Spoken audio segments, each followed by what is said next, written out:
जय हिंद, जय भीम, नमो बुद्धाय। हम लोग पढ़ने वाले हैं तारों का निर्माण कैसे होता है और तारों का अंत कैसे होता है। तो ये वीडियो बहुत बेहतरीन होने वाली है क्योंकि यहाँ से क्वेश्चन पूछे जाते हैं।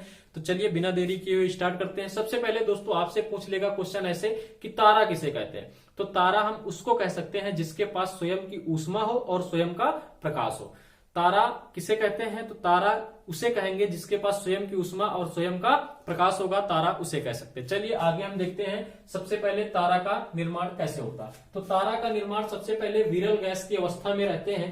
क्या होता है? गैस के गोले जो दूर दूर विरल अवस्था में रहते हैं, नजदीक नजदीक नहीं होते हैं, दूर दूर होते हैं। तो सबसे पहले इसकी अवस्था होती है विरल गैस, मतलब दूर दूर तत्व होते हैं गैसों के।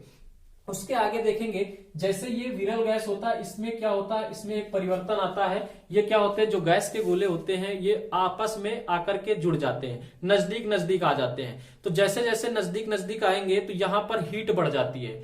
आप समझो पहले एक चीज, जैसे आप देखोगे ठंडी के दिनों में क्या होता है कि जैसे जैसे लोग एकदम पास में आ जाते हैं, नजदीक आकर के बैठते हैं तो उनको गर्म लगने लगती है, मतलब ठंडी कम लगती है। तो आप देखोगे जब लोग एक साथ जुड़ के बैठते हैं तो ठंडी कम लगती है। इसी कारण क्या हुआ, तारे के जब विरल गैस के गोले जो एकदम नजदीक नजदीक नजदीक नजदीक आ गए तो यहाँ क्या, इसको क्या बोलते हैं हम, निहारिका। तो आप निहारिका को समझ जाना। निहारिका का मतलब यही है कि गैसीय गोले जो है बहुत नजदीक नजदीक होना, संघन अवस्था में। दूसरा, यहाँ गैसीय बादल भी कह सकते हैं, तो वो सघन अवस्था में होते हैं, तो उन्हें हम क्या बोल देते हैं, निहारिका। निहारिका जब क्या होता है, निहारिका में जब काफी गोले गैस एकदम नजदीक नजदीक आ जाते तो यहां लग जाती है आग। जब नजदीक नजदीक आएंगे तो ऊष्मा बढ़ेगी, ऊष्मा बढ़ेगी तो यहाँ आग उत्पन्न होगी। तो जैसे ही आग उत्पन्न होती है तो आग उत्पन्न होकर के ये चला जाता है, किसमें परिवर्तित हो जाता है, तारा। तो तारा का निर्माण आप समझ गए होंगे कि सबसे पहले विरल गैसीय गोले जो होते हैं जब संघन अवस्था में पहुंचते हैं, और जब संघन अवस्था में पहुंचते हैं तो यहाँ ऊष्मा के कारण जैसे ही आग लग जाती है तो वो बन जाते हैं तारा। तो संघन अवस्था में जो गैसीय गोले होते हैं या गैसीय बादल होते हैं उनको क्या बोलते हैं, कई बार यही पूछ लिया, तो निहारिका। निहारिका। तारों के निर्माण, तारा के निर्माण के पहले क्या नाम होता है उसका, निहारिका। कई बार यही पूछ लेता है निहारिका किसे कहते हैं। तो निहारिका उसको कह देंगे जो संघन अवस्था में गैसीय गोलों के बादल होते हैं, यहीं से परिवर्तित होकर सीधा तारा बन जाता है। तो तारा का निर्माण कैसे हुआ, निहारिका से हुआ। यहाँ आग लग गई, बन गया तारा। अब तारे से कई सारे क्वेश्चन बनते हैं। तो यहां से सबसे पहले क्वेश्चन ये पूछा जाता है कि भैया ये बताओ तारे में क्या होता है। तो तारा का आप समझ जाओ, तारे में होता है जो कि हीलियम और हाइड्रोजन। हाइड्रोजन क्या करता है, हीलियम में परिवर्तित कर देता है। हाइड्रोजन को हीलियम में परिवर्तित करने का पूछ जाता है कि क्या परिवर्तित करता है, तो संलयन द्वारा ये परिवर्तित होता है। संलयन द्वारा ये परिवर्तित होता है। तो तारा के अंदर क्या पाया जाता है, जैसे सूर्य, सूर्य तारा ही तो है, उसी के बारे में समझ लो आप। तो यहां पर क्या पाया जाता है, इसमें पाया जाता है हीलियम और हाइड्रोजन। तो हीलियम का हाइड्रोजन में परिवर्तन क्या कहलाता है, संलयन। ये कई बार पूछा गया कि किस विधि द्वारा हाइड्रोजन का हीलियम में परिवर्तन होता है, तो आप कहोगे संलयन, नाभिकीय संलयन। आगे आपसे क्वेश्चन पूछ लेता है तारा किस अवस्था में होता है। तो तारा होता है प्लाज्मा अवस्था में। प्लाज्मा अवस्था में तारा होता है, ये आपको याद होना चाहिए कि तारा किस अवस्था में होता है भैया, तारा प्लाज्मा अवस्था में होता है। प्लाज्मा, आप कहोगे प्लाज्मा किसे कहते हैं। तो प्लाज्मा आप नहीं समझ पा रहे हो तो समझो आप, प्लाज्मा में क्या होता है, गैस और द्रव्य और ठोस अवस्था में प्लाज्मा होता है। द्रव्य को ठोस, जो द्रव होता है और ठोस को, दोनों को मिला दिया जाए तो क्या बनता है, प्लाज्मा। द्रव्य और ठोस को मिलाने के बाद क्या बनता है, प्लाज्मा। प्लाज्मा का अच्छा सा उदाहरण ये है कि भैया आप देखोगे जैसे खखार, खखार आप थूकोगे तो देखोगे वही होता है प्लाज्मा, चिपचिपा टाइप में। नाक, वो होती है प्लाज्मा। ऐसे उदाहरण टाइप में इसको आपको समझ में जल्दी आ जाएगा। तो ये क्या होते हैं, प्लाज्मा। आप देखोगे आगे, आप देखोगे इसके आगे ममाखी आप देखोगे वो भी होती है प्लाज्मा टाइप में, जो चिपचिपापन, जैसे इसमें पानी मारोगे तो देखोगे ये जाता नहीं, ऐसे ऐसे करते रहता है। तो ये होता है प्लाज्मा। प्लाज्मा का अच्छा उदाहरण आप समझ गए होंगे कि प्लाज्मा किसे कहते हैं, जो ठोस और द्रव्य को एक में मिलाकर के बना दिया जाए वही क्या होता है, प्लाज्मा। आप नहीं भूलोगे प्लाज्मा किसे कहते हैं, ये तो चल ही नहीं रहा नाक वाला सिस्टम। तो ये क्या है भैया, यही प्लाज्मा कहलाता है, जो ठोस और द्रव्य से मिलकर बनता है, जो चिपचिपा टाइप में होता है वही प्लाज्मा। तो आपसे पूछ ले कि तारा की स्थिति कैसी होती है, तारे की स्थिति कैसी होती है, तो आप बता दोगे कि भैया ये प्लाज्मा अवस्था में होता है। ठीक है, आगे जब इसमें क्या होता है, इसमें जब ईंधन की कमी आ जाती, ईंधन की कमी कितने परसेंट आ जाए, 90% अगर ईंधन की कमी आ गई तारे में, तारे में जैसे ही 90% ईंधन का मतलब ये होता है जो हीलियम हाइड्रोजन होता है इसमें कमी आ जाए। कितने परसेंट? 90%। जब 90% कमी आएगी तो भैया ये क्या करेगा, जब 90% कमी आएगी तो ये परिवर्तित हो जाएगा लाल रक्त दानों में, लाल रक्त दानों में इस प्रकार परिवर्तित हो जाएगा। अब बताओ इसके पास ईंधन की कमी होगी तो ये आकार में थोड़ा बड़ा हो जाएगा। जब आकार में बड़ा हो जाएगा तो इसका नाम पड़ जाता है लाल रक्त दानव, लाल रक्त दानव में परिवर्तित हो जाता है। तो लाल रक्त दानव कब परिवर्तित होगा तारा? जब इसमें ईंधन की कमी होगी। कितने परसेंट? 90%। अपना जो सूर्य है 5 मिलियन वर्ष बाद क्या होगा, इसमें भी यही स्थिति आएगी। तो अभी नहीं, काफी दिनों बाद यानी 5 मिलियन वर्ष बाद क्या होगा, इसमें कमी आएगी। यानी क्या होगा, ये किसमें परिवर्तित हो जाएगा? लाल रक्त दानों में। ऐसी स्थिति से सभी को गुजरना, हर तारा यही स्थिति होती है। सबसे पहले निहारिका में आता है, फिर तारा बनता है, फिर इसमें कमी आती है। क्या कमी आती है? 90% ईंधन की जैसे ही कमी आएगी तो ये क्या होगा, लाल रक्त दानों में परिवर्तित होगा। अब क्या होता है, जो सूर्य से छोटा होता है, जो सूर्य के आकार में छोटा होता है, इसका परिवर्तन क्या हो जाता है, इसमें अगर अभी 90% तारे से जब परिवर्तित हुआ, 90% की कमी आई तो लाल रक्त दानों में चला गया। और जब इसमें 95% की कमी आ जाएगी और भी कमी आ जाएगी तो ये अगर छोटे आकार के हुए तो श्वेत वामन में चले जाएंगे, अगर सूर्य से बड़े आकार में हुए तो अभिनव तारा में चले जाएंगे। अभी हम आगे समझाएंगे आपको, बेसिक बने रहिए, शुरू से लास्ट तक देखा करिए। देखो अगर इसमें 90% की, देखो यहां तारा में 90% की कमी हुई तो लाल रक्त दानों में निर्माण हुआ।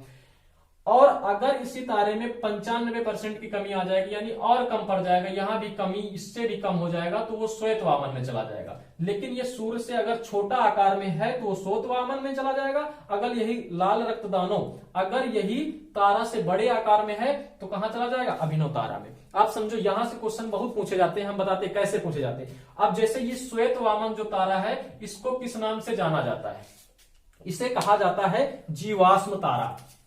क्या कहा जाता है, जीवाश्म तारा। पूछा गया कई बार, जीवाश्म तारा किसे कहते हैं, तो आपको बता देना है श्वेत वामन। अच्छा, जीवाश्म तारा आप देखोगे, आसमान में देखोगे तारे क्या होते हैं, जो छोटे छोटे हल्की, जो क्या होता है हल्की जिसमें रोशनी होती है, जो टिम टिम टिम टिम करते हैं उन्हें जीवाश्म, मतलब इनमें बहुत कम रोशनी बचती है। कितना परसेंट? 95% तो खत्म हो चुके होते हैं, जो थोड़ा सा मात्रा बचती है वही थोड़ा सा जला करते हैं। तो जीवाश्म तारा किसे कहते हैं, कई बार पूछा गया, तो श्वेत वामन तारे को जीवाश्म तारा कहते हैं। ठीक है, आगे अब जब यहां पर क्या होगा, श्वेत वामन बदल गया। अब जब यहां 0% का ईंधन बचा, ईंधन एकदम खत्म हो गया, ईंधन जब एकदम खत्म हो जाएगा तो श्वेत वामन तारा किसमें परिवर्तित हो जाएगा, काला वामन। काला वामन में कोई चीज क्रिया प्रतिक्रिया नहीं होगी, इसमें स्वयं का प्रकाश नहीं होगा, इसमें तो थोड़ा बड़ा रहता है, टिमटिमाया करते तो ये लगता है कि जीवित है, इसीलिए इनको कहा गया जीवाश्म तारा। अब इनमें पूरा ईंधन खत्म हो जाएगा तो ये काला वामन तारे में, ये अंतरिक्ष में ऐसे ही पड़े रहते हैं, कूड़ा कबाड़ की तरह ऐसे ही तैरा करते। तो काला वामन तारा कब परिवर्तित होगा, तो श्वेत वामन में, जब तिनको मात्रा न रह जाए काहे के, ईंधन के, तो ये काहे चले जाइए, काला वामन तारा में। तो ये चीज समझ में आ गई होगी। अब इधर देखते, इधर देखो लाल रक्त दानों जो तारा होता है, अगर ये सूर्य से बड़ा है, अभी हम क्लियर पॉइंट कराएंगे, लास्ट तक देखो तभी समझ में आएगा। इससे बड़ा है तो ये अभिनव तारा में परिवर्तित, अगर इससे छोटा है तो श्वेत वामन में चला जाएगा। देखो ये अभिनव तारा क्या होता है, इसमें होता है अभी विस्फोट, इसमें होगा विस्फोट। ठीक है दोस्तों, किस पूछा जाता है विस्फोटक तारा किसे कहते हैं, विस्फोटक तारा किसे कहते हैं, तो आपको बता देना है अभिनव तारा। अभिनव तारा क्यों विस्फोटक होता है, क्योंकि भैया यहां पर क्या होता है, ये बड़ा आकार ले लेता है, सूर्य से बड़ा आकार का होता है तो अभिनव तारा बनता है। और अभिनव तारा में क्या होता है, विस्फोट होता है, तो विस्फोट होता तो कई तारे बन जाते हैं यहाँ पे। ठीक है, अभी हम बताएंगे विस्फोट में कौन सा तारा बनने की संभावना होती है, कौन कौन से तारे बन सकते हैं अगर इसमें विस्फोट होगा। तो आपसे सबसे पहले एक क्वेश्चन पूछ सकता है, जीवाश्म तारा किसे कहते हैं, श्वेत वामन। विस्फोटक तारा किसे कहते हैं, अभिनव तारा को। अब इसमें विस्फोट होगा तो या तो यह न्यूट्रॉन बनेगा, या पल्सर बनेगा, या क्वासर्स बन जाएगा, या ब्लैक होल में परिवर्तित हो जाएगा। तो इनके बारे में हम बेसिक समझेंगे। सबसे पहले न्यूट्रॉन तारा का मतलब, अगर इसमें विस्फोट हुआ, अगर न्यूट्रॉन तारा बन गया, न्यूट्रॉन के मतलब कि उसके पास कोई स्थिति नहीं है, वो बिल्कुल स्वतंत्र अवस्था में ऐसे पड़ा है। ठीक है, अगर ये पल्सर और क्वासर्स में बदल गया, पल्सर्स या क्वासर्स में बदल गया, तो दोस्तों यहां से क्वेश्चन बनते हैं, पल्सर्स और क्वासर्स से क्वेश्चन बनते हैं, पल्सर और क्वासर्स तारा से क्वेश्चन बनते हैं। पूछा जाता है सबसे स्पीड में घूर्णन करने वाला तारा, सबसे ज्यादा स्पीड में कौन घूर्णन करता है, तो क्वासर्स और पल्सर्स, इनकी घूर्णन गति सबसे तेज होती है। घूर्णन गति सबसे तेज होती है। तो आपसे पूछेगा कि घूर्णन गति तेज होने वाले तारे कौन से हैं, तो आपको डायरेक्ट टिक कर देना है या क्वासर्स या पल्सर तारा। क्वासर्स पल्सर में क्या होती है, घूर्णन गति सबसे तेज होती है।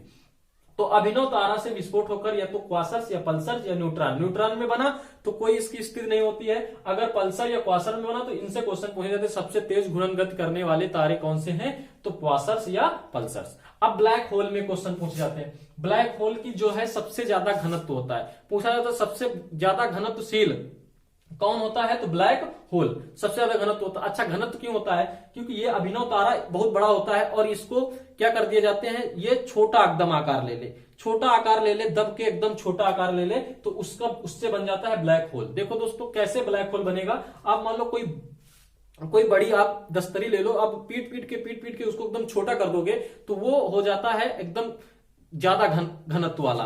तो यहां पर क्या हुआ, ये अभिनव तारा का अगर विस्फोट हुआ ब्लैक होल में चला गया तो इसमें सबसे ज्यादा डेंसिटी होती है, सबसे ज्यादा घनत्व आ जाता है किसमें, ब्लैक होल तारे में। कहा जाता है इसका एक चिम्मच जो इसका ले लो और 10 हाथियों के बराबर इसका वजन होता है। क्यों ऐसा होता है, आप देखोगे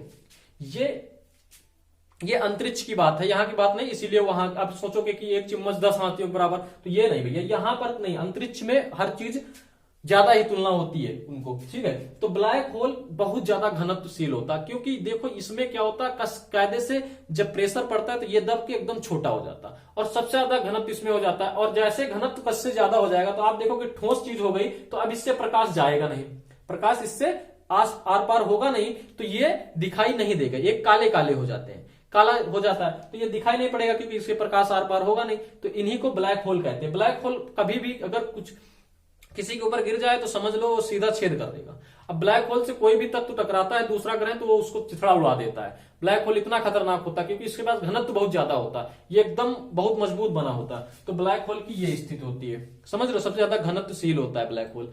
आगे हम बात कर लेते हैं, देखो दोस्तों यहां पर अभिनव तारा और श्वेत तारा के बारे में बात कर लेते हैं। दोस्तों एक वैज्ञानिक थे चंद्रशेखर वैज्ञानिक ने यह बताया कि 1.44 गुना से अगर अधिक है, 1.44 गुना से अगर अधिक है सूर्य से 1.44 गुना अधिक है तो वो अभिनव तारा में परिवर्तित हो जाएगा। जो लाल रक्त दानव तारा है अगर वो सूर्य से 1.44 गुना अधिक है तो वो अभिनव तारा में चला जाएगा।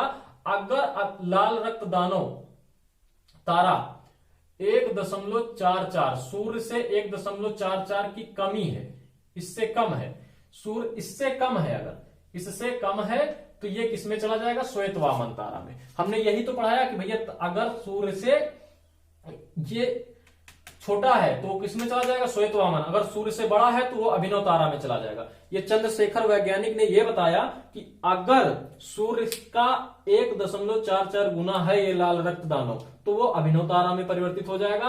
अगर यही लाल रक्त दानव कितना 1.44 गुना से ज्यादा ना हुआ, कम हुआ, तो वो कहां चला जाएगा, श्वेत वामन। जैसे आपसे पूछ ले कि अगर इतना गुना है 1.38 गुना है तो बताओ वो किसमें जाएगा, सूर्य का 1.38 गुना लाल रक्त दानव है तो वो किसमें जाएगा, श्वेत वामन में जाएगा कि अभिनव तारा में जाएगा। तो आपको बता देना है कहां जाएगा, श्वेत वामन में, क्योंकि अभिनव तारा में जाने के लिए 1.44 गुना से अधिक होना चाहिए। तो ये कहां चला जाएगा, श्वेत वामन में। तो यहां से ऐसे क्वेश्चन पूछे जाते हैं। और भी पूछ सकते हैं कि चंद्रशेखर सीमा किसे कहते हैं, तो चंद्रशेखर सीमा इसे ही कहते हैं 1.44 गुना।